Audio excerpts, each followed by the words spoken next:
Ignited. Is it a comic book about superheroes saving the day while having some light commentary on gun safety and open dialogue about gun rights? Or is it a book about fascists? Now, the idea behind making Ignited was, okay, what if victims of a school shooting gained superpowers from that? What would they do with those superpowers? How would they help us? And of course, how would they deal with the tragedy of being victims of a school shooting? Now, I'm sure some of you may remember when I first got the preview of Ignited, and I kind of did a short review of that. And in that preview, we have this Alex Jones parody where he's saying the victims of this mass shooting, the shooting was faked because there are some kids who just vanished and nobody knows where they went. Obviously, it's because it has to do with them gaining superpowers, but he doesn't know that, right? So he's thinking, oh, well, something's off about this school shooting. Maybe it was faked. So our main characters, the people who know about the superpower ignition thing, they respond to this guy's conspiracy theory by blowing up his house. Whether or not his family was inside that house, never really mentioned, but let's just assume that he lives alone and that they were not just killing people. Regardless, it is still terrorism to just blow up a guy's house because he's saying stuff that you don't like on the radio. Now, granted, he's implying for political purposes that this shooting was faked. And that's not right? That's kind of a scummy thing to do. But you blew up his house. I think that on the scale, that's probably... And what's even more frustrating about that is, not only is it childish and overreaction and all of the above fascist, but the reason why some kids have vanished from this school shooting. And that he doesn't know the reason. So you would think that, you think that they would be a little bit more reasonable with it, like, oh, he just thinks that because he doesn't know. But no! In their mind, they're like, oh, it doesn't matter. It doesn't matter if he doesn't know why bodies have vanished. He still deserves to have his house blown up. And it's actually kind of funny because when I was first reviewing the preview of Ignited, I was thinking to myself, man, there's no way that they're so out of touch that they believe someone who blows up a conspiracy theorist's house is a hero. They've got to have some kind of twist on this guy is like the villain and he's spreading a bad name for the rest of our heroes. Or maybe this guy needs to learn his lesson that fascism and terrorism is not the answer. Then I read more than just the preview and So we go further into the story, and there are these basically internet celebrities who are sharing videos around the school. They're called @viral and @wave because I don't know why they have the ats next to it. Who wants to pronounce @viral, @wave when they're actually speaking? And they basically come out with this video that's like a threat. They're talking about what they should do about school shootings and how they should handle it for the future.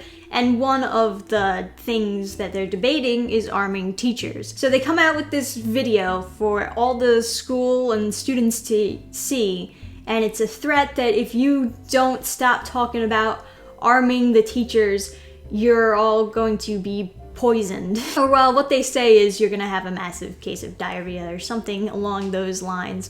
But people, they think that it's a joke at first. So they're like, oh, ha ha ha. But then they actually do it. And people don't care that they actually did it. They're just like, oh, haha, I guess they delivered. And for now, the debate of arming teachers is taken off the board. Everyone's like cheering, yay, Viral and Wave attacked the teachers so that they stopped talking about arming. I mean, me personally, I would not poison people in order to change their mind about something. So then we go even further into the story, and there are some people protesting outside the school it looks like a peaceful protest, you know. I mean, one of the guys with the speakerphones, he's talking and he talks about Viral and Wave, and he's, you know, saying that what they're doing is wrong, and that if they don't give themselves up, they're gonna, you know, figure out who they are. So our heroes respond to this peaceful protest by coming to them in what looks like a makeshift tank. They kind of think, oh, maybe this is just for the protest. So out of the gun comes like these paper birds, and they're kind of like lifting their hands like, oh, that's so cool. And then these birds just start cutting them up. So yeah, you cause mass panic. I'm sure that some kids were trampled on and maybe killed, but you broke up the protest. Also, these paper birds, are they really just like creating just paper cut? It looks like deep enough cuts to the point where, you know, they're bleeding, blood is gushing out. So, like, what would happen if you just accidentally cut their throat or cut an artery or cut their eyes open? Even if you don't mean for it to be like major wounds, you just want to kind of like on them, you know, just to scare them a little bit. Throwing sharp objects into a crowd can still cause major wounds even if you don't mean for it to. But the way that they kind of justify themselves in doing this is they figure, oh, well, it's better than tear gas. So in their mind, they're like doing, they're breaking up the protests in a way like a cop would. But there's a huge difference between you breaking up a protest by like throwing out sharp objects and a cop breaking up a protest by throwing out a tear gas can. First of all, you're not cops. It's not your call to make when a protest is getting too out of hand. Second of all, it did not look like the protest was getting out of hand. If you wanted to show the protest getting out of hand, you should have them tipping cars or doing some crazy stuff. Third of all, throwing sharp objects into a crowd is not better than tear gas. I mean, I guess it hurts less than tear gas, but it's more dangerous. And if you think those are the only sections of this comic series so far that has fascist implements or terrorist type of ideology, no, there's more. We also have this minor character, apparently with videos of her blowing shit up.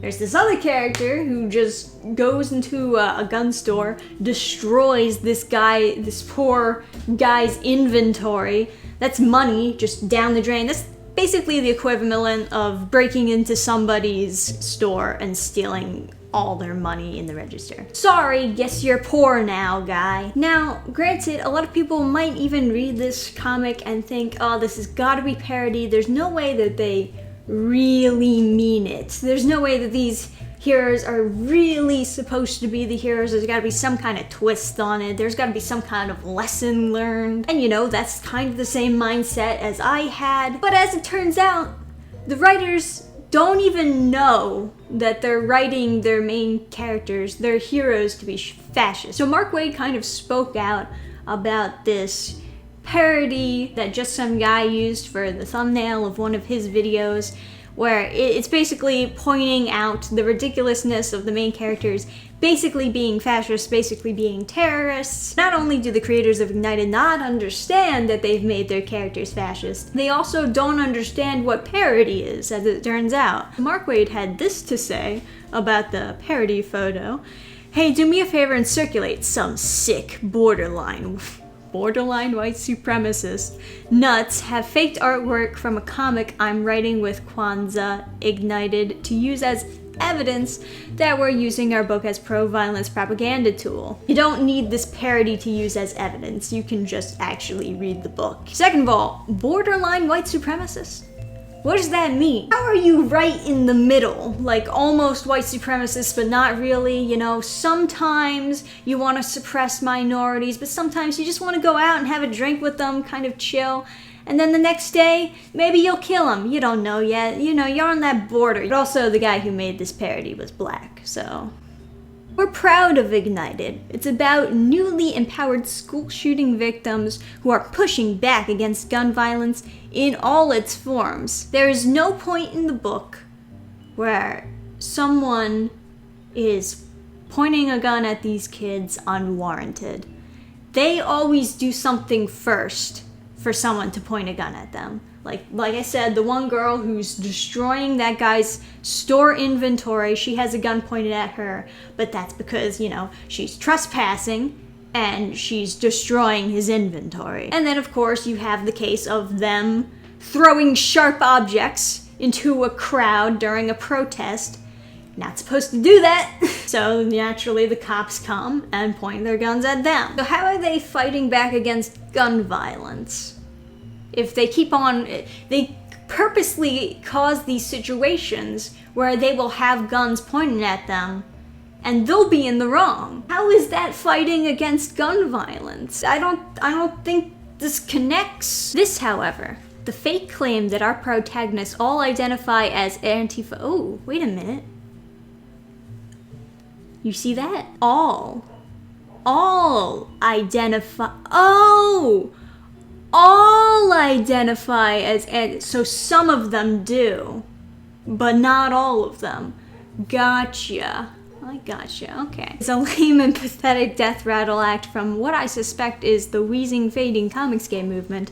Ordinarily, I wouldn't give such a clownish act any oxygen, but this re-lettered fake-to-facing some beautiful art by Phil Briones looks authentic enough to fool folks who haven't actually read the story. Part of me feels like he's saying this just to act as though everyone is out for him. These hate groups, they're after me, When in actuality it's just some guy on the internet literally just making a parody. What it is we agree with the parody. We agree that the characters are, in fact, acting like a bunch of fascists. But it's not as though we actually believe the parody is real. We don't believe that the parody actually came from the book. We're a little bit smarter than that, Mark Waid, thank you. Naturally, of course, just some guy responded to this. And he responded how anyone would respond.